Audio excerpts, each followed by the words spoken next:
भैया सेठ जी एक काम करो, बस 5 मिनट के लिए आप ही हनुमान बन जाओ। सेठ बोला अरे मुझे तो कुछ आता नहीं। बोले कुछ नहीं करना है, चलो मैं तुम्हारा मेकअप वेकअप कर देता हूँ और मंच पर जाना, जैसे ही वहां रावण होगा, रावण तुमसे पूछेगा कौन है तुम, तो आप कह देना मैं रामदूत हनुमान हूँ। वो पूछेगा कहां से आया है तुम, तो कह देना कि समुंदर उस पार से आया हूं। बस 2 लाइन बोलना और ये 1000 रुपए पकड़ो। सेठ सोचा बढ़िया काम है, 2 लाइन बोलना, 1000 रुपए चकाचक मिल रहे हैं, क्या बुराई है। बढ़िया मेकअप वेकअप कर दिया, अपना शूज लगा दिया, सेठ जी को हनुमान बनाकर मंच पर भेजा। अच्छा जैसे ही मंच पे वो सेठ पहुंचे हनुमान बन के, तो उन्होंने देखा जो रावण बना हुआ था वो उस एरिया का सबसे बड़ा डाकू था, सबसे बड़ा गुंडा, मडरी कटनी। अब इस सेठ जी उसको देखते ही सब भूल गए कि स्वामी जी ने उनको क्या सिखाया था। रावण गरज के बोला कौन है तू, तो कहां पते हुए बोले मैं छगनलाल सेठ हूं साहब। कहां से आया, बोले आया नहीं हूं, दुकान से पकड़ के स्वामी जी लाओ। भागा स्टेज छोड़ के मारा। आप सोचो कि 2 लाइन भी वो सेठ बोल नहीं पाया। क्यों? क्योंकि उसको जीवन भर को बोलने का अभ्यास नहीं था, मंच पर बोलने का अभ्यास नहीं था। जहां उस डाकू को देखा, गुंडे को देखा, सब बोले। ऐसे ही अगर हमको जीवन भर भजन का अभ्यास नहीं होगा, जीवन भर धर्म का अभ्यास नहीं होगा, तो कोई सोचे कि अंत समय में हम भगवान का नाम ले लेंगे तो ये संभव नहीं है। क्योंकि जब काले कलूटे यम के दूत हमको दिखाई देंगे तो उस समय भगवान नहीं आ रहा, उस समय तो बस हाय हाय ही बचता है, और फिर इसी 84 चक्कर में हम पड़े रहते हैं। हिरण का चिंतन करके मरे, हिरण बन गए, लेकिन किए हुए भजन का नाश नहीं होता। हम जो भी भजन करें, एक बार भी हम भगवान का नाम लें तो उसका नाश नहीं होता। हिरण तो बन गए, लेकिन भरत जी को अपने पूर्व जन्म की सारी बातें याद। वो हिरणों के झुंड से अलग चलते थे। सारे हिरण हरी हरी पत्तियां खाते, घास खाते, सूखी पत्तियां खाते। समय पूरा हुआ, हिरण का भी शरीर छूटा और उनको उत्तम ब्राह्मण कुल में जन्म मिला। पूर्व जन्म की सारी स्मृतियां थी इनको। भरत जी ने सोचा कि पूर्व जन्म में एक हिरण के मोह में पड़ा तो मुझे हिरण बनना पड़ा। इस बार तो परिवार में माता पिता भाई भाभी भतीजे सब हैं, इस बार न जाने कितना जन्म लेना पड़ेगा, कितने जन्मों के चक्कर में पड़ना पड़ेगा। तो भरत जी मूर्खों के जैसा व्यवहार करने लगे, बुद्धू के जैसा। लोगों ने इनका नाम ही रख दिया जड़ भरत, जड़, बिल्कुल जड़ बुद्धि। थोड़े बड़े हुए,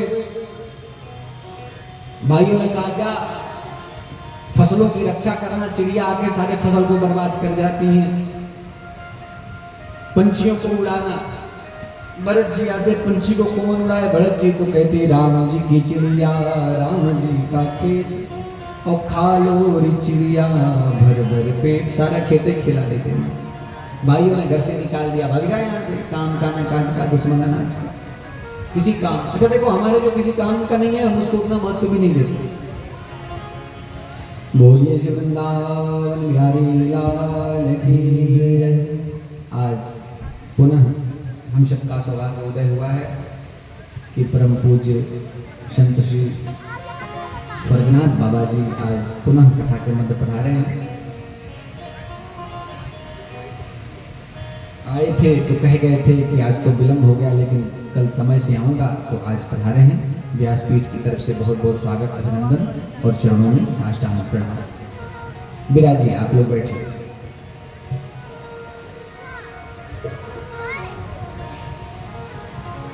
घर वालों ने भगा दिया भरत जी को, किसी काम का नहीं है, पागल है, भगा दिया।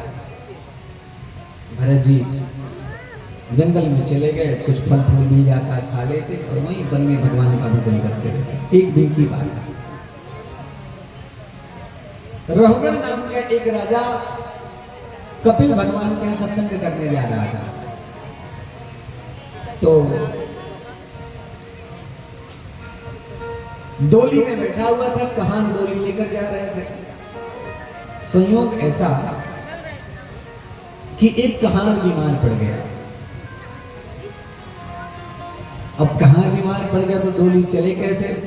रघुवर ने कहा जाओ, सारा राज्य मेरा ही तो है, किसी को पकड़ जाओ। वहां जंगल में और कोई तो नहीं मिला, जड़ भरत जी थे, अच्छे हट्टे कट्टे बिल्कुल पहलवान जैसा शरीर था उनका। कहारों ने कहा चलो चलो राजा साहब तुमको बुला रहे हैं। भरत जी तो परम वीतराग महात्मा आए और उनको पालकी ढोने के लिए सबसे आगे लगा दिया गया। अच्छा भरत जी चलते, जब भरत जी तो जमीन में नीचे देख के चलते कि मेरे पैरों के नीचे कोई चींटी ना आ जाए, कोई कीड़ा ना आ जाए, ऐसे चलते। संयोग ऐसा बहुत सारी चींटियों का झुंड था, चींटियां पैरों से दब न जाए तो भरत जी ने जरा छलांग लगाया लंबा सा, और छलांग लगाया तो कहारों का बैलेंस बिगड़ गया, कहार भी गिरे, पालकी भी गिरी, रघुगण भी गिरा, बड़ी चोट जाए। बड़े क्रोध में आया, किसकी वजह से पालकी गिरी है? सब तीनों कहारों ने बता दिया ये नया वाला है, इसी ने इस पालकी को गिराया है। क्रोध में भरकर रघुगण देखा भरत जी को, बड़ा ही सुंदर शरीर, 7 फुट का लंबा चौड़ा पहलवान जैसा शरीर।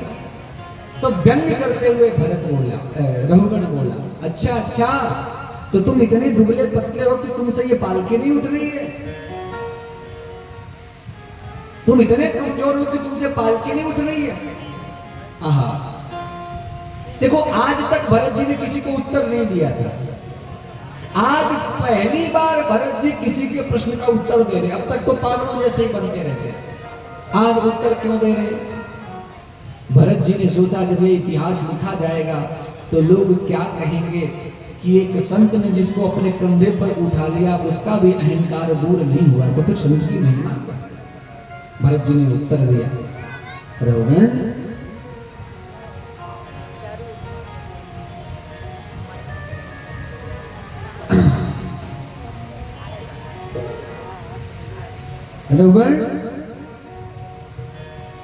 अको विदह को विदवाद वादान वदस्यथो नाति विदाम वरिष्ठः न शूरयो हि व्यवहारमेनं तत्त्वावमर्षे सहाननं। रघुगण तू कहता है कि मैं दुबला पतला हूं, तो सुन, स्थौल्यम कार्श्यम व्याधय आदयस्य क्षुत्रिं भयम कलिरिच्छा जराच। स्थौल्यम अर्थात मोटा तगड़ा होना, कार्श्यम कृशिकाय दुबला पतला होना, व्याधय आदयस्य व्याधि अर्थात रोगी होना, आदय अर्थात स्वस्थ होना, क्षुत्रिं भयम कलिरिच्छा जराच जवान होना, बूढ़ा होना, ये सब शरीर का धर्म है और मैं शरीर नहीं। ये जो तुम देख रहा है ये मेरा कपड़ा मात्र है, मेरा वस्त्र मात्र है, मेरा ढांचा मात्र है, ये मेरा स्वरूप नहीं है। और जो मेरा स्वरूप है वो न तो मोटा होता है, न पतला होता है, न छोटा होता है, न बड़ा होता है, न गोरा होता है, न काला होता है, न रोगी होता है, न स्वस्थ होता है। ध्यान से सुनिएगा, ये माता लोग आप लोग विशेष ध्यान से सुनिए। बहुत गहरी ज्ञान की चर्चा होने लगे ना तो ये माता सिर खुजाने लगती है, बबुआ पता नहीं क्या बक रहा है, कुछ पल्ले ही नहीं पड़ रहा। हाँ आप लोग धैर्य रखिए, आप लोगों की मतलब की बात आएगी, लेकिन अब जो कथा प्रसंग में है उसको तो निर्वाह करना पड़ेगा। ये जरा निराकारवाद की चर्चा हो रही है, ध्यान से सुन। नहीं तो जहां इनके समझ में नहीं आए तो आपस में बात करना शुरू कर देते। ध्यान से सुन, भरत जी ने कहा कि मोटा पतला स्वस्थ बीमार गोरा काला लंबा छोटा ये सब शरीर का धर्म है, ये शरीर में नहीं। अच्छा हमसे पूछा जाए कि हम कौन हैं तो हम लोग बता देंगे भैया मेरा नाम सुबोधकांत तिवारी है, हमारा नाम रवि पाठक है। तो रवि पाठक तो इस शरीर का नाम है, सुबोधकांत तो इस शरीर का नाम है, हमारा क्या परिचय है? तो हम हैं कौन? कहेंगे ये हमारे भैया ये तो हमारा सीना है, तो ये हम, ये तो हमारा सिर है, हम कहां हैं? भरत जी यही बात कह रहे हैं कि ये तो मेरे रहने का एक निवास स्थान है, ये मकान है केवल रहने का। अच्छा देखो इस पर तर्क किया रघुगण ने। रघुगण बोला एक बात बताइए, आप कहते हो कि आत्मस्वरूप है आप, और आत्मा न मोटी होती है, न पतली होती है, न छोटी होती है, न बड़ी होती है, न गोरी होती है, न काली होती है। एक बात बताओ, आत्मा रहती कहाँ? बोले इसी शरीर में। तो संसार का प्रभाव शरीर पे, शरीर का प्रभाव इंद्रियों पे, इंद्रियों का प्रभाव चित्त पे, चित्त का प्रभाव मन पर, मन का प्रभाव बुद्धि पर, और बुद्धि का प्रभाव तो आत्मा पर पड़ना चाहिए।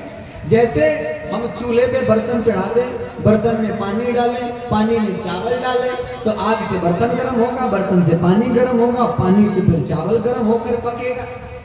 तो इसी तरह शरीर का प्रभाव आत्मा पर तो पड़ना ही चाहिए। डांट लगाया भरत जी ने, रघुगण तो विद्वानों के बीच में बैठकर विद्वानों की भाषा बोलना तो सीख गया है, लेकिन तब तो नहीं जानता। ये बात बिल्कुल सत्य है कि स्थाल्यक नितापा पयशो नितापस तत्तापतस तंडुल गर्भरंद्र।